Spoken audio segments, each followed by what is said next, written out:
Assalamu alaikum wa rahmatullah. My name's Catherine Aisha Beavers. I've been in Manchester about 16 years now, and I've been at this school, KD Grammar School, for the last 16 years too, as head of English. And prior to that, I lived in West Yorkshire.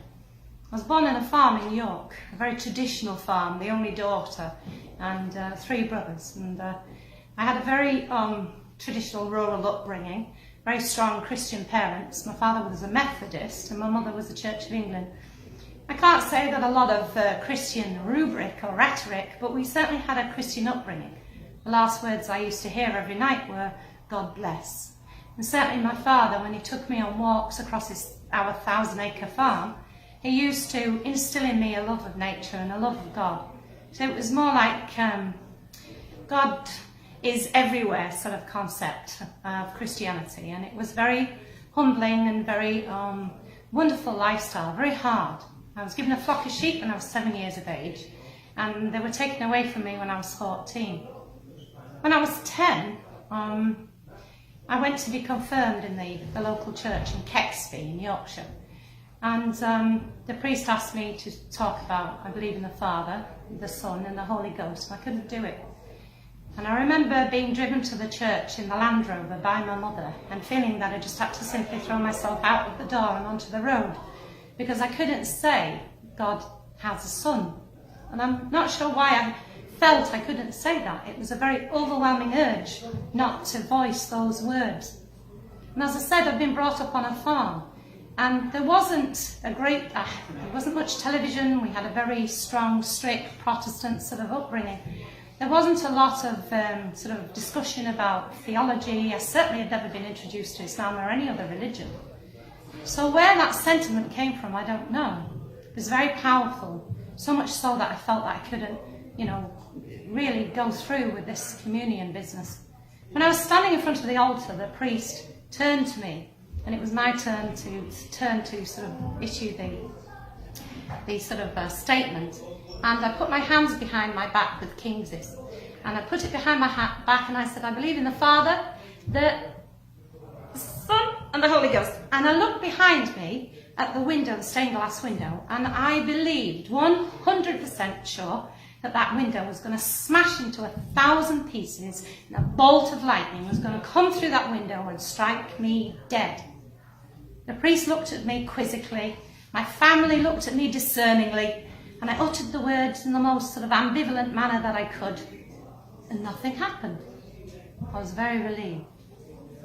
Anyway, I grew up, as I said. I had my sheep taken away, and because I was a girl and I couldn't be on the farm past the age of 14, because it was a man's world and the farm hands were there, and I had to go and learn how to cook and clean, which I already knew anyway. And then I went to university to study music and English literature. And when I graduated, I got a job at Wakefield Prison. And there was an inmate there, an Indian inmate. He was a special inmate. He used to have special privileges. He had a black band around his arm, and he used to come and give the teachers, I was one of them, a cup of tea and 2 digestive biscuits. He always said he gave me 2 instead of 1 because I was nice. And one day, when I told him I was leaving, because I did 3 years there and I went on to do another degree, I received an unexpected gift. He gave me a copy of the Quran, and he said to me, you've been kind to all of us here, you've not judged us, and we want to give you a gift. So here's the Quran. I said, what is it? He said, it's the book, a religious book, and treat it nicely and put it on a shelf. I said, okay. And I looked at it, and it's it's like the Bible, and it's got some interestingly archaic English in it. Okay, I'll have a look at that sometime. And I put it on a shelf for 7 years. And during that 7 years, I suffered a lot of problems. I had a terrible time for 7 years, and was about, I was questioning whether I should continue to carry on. I was in a very difficult and violent marriage, and I really didn't know if I could struggle on any much longer. And I took down the Quran, and it fell open at Surah Miriam, and it fell open at an ayah, and it said, And verily God taketh not a son, and were this to be uttered, the mountains would crumble. And I went, there it is. That's it. And that bolt of lightning that I believed was going to come through that window and strike me dead came out of the Quran and into my heart and woke me up. So I then, at that time, I was the head of English as a foreign language at Wakefield College, and I had a lot of students from overseas, and one lady in particular from Lebanon, Hanan. I asked her, what is this Quran? Because I found this, this is what I believed when I was 10 years of age. And she said, this is the religious book of Muslims, of Islam, and really it's very simple. All you need to do is believe, in one God. And I said, but I already do. And I have. And it took me 20 years to find what I honestly and innately believed at the age of 10 to be true. And so she started teaching me, and I learnt the 5 first surahs at the end of the Quran within a week, and I started to pray. My first prayer took me about an hour and a half. I was trying to figure out, which bit do I wash first, and had these little cards with the steps on it, and I was saying, Allahumma, like that. It took me ages and ages and ages. And I was praying, and I had to do it in a cupboard at Wakefield College because there wasn't anywhere, nobody, really understood what the heck I was doing. And it took quite a long time for me to get, permission to do these things. And back on the farm, of course, my parents weren't particularly pleased that I turned into a Muslim. And Dad, of course, blamed Shakespeare because he thought that all this Shakespeare I'd read had turned me a bit silly.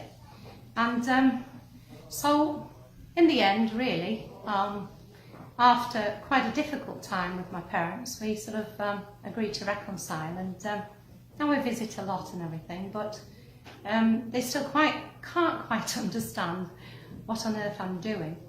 But I think one of my roles here as head of English at KD Grammar School is to try and present, that other side of things. Like I think a lot of boys, they don't have much contact with practicing Christians, and I'm always talking about the beauty of Christianity and the wonderful sort of like coming to common terms between Islam and Christianity, and how I was brought up and how respectful and how humanitarian a lot of Christians are, and I try and sort of embed that sentiment about how sort of like we are and how respectful we should be of other faiths. My parents are good people and my brothers are good people. They're all honest and hard-working individuals.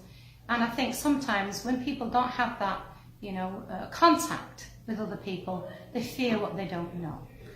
It's certainly been a difficult journey for me. I wouldn't say that it's been easy at all. And I think I found most of my Islam in Sahih Bukhari, in the 9 volumes, rather than I did in people. But, alhamdulillah, I've continued and I'm strong, and this is my 25th Ramadan.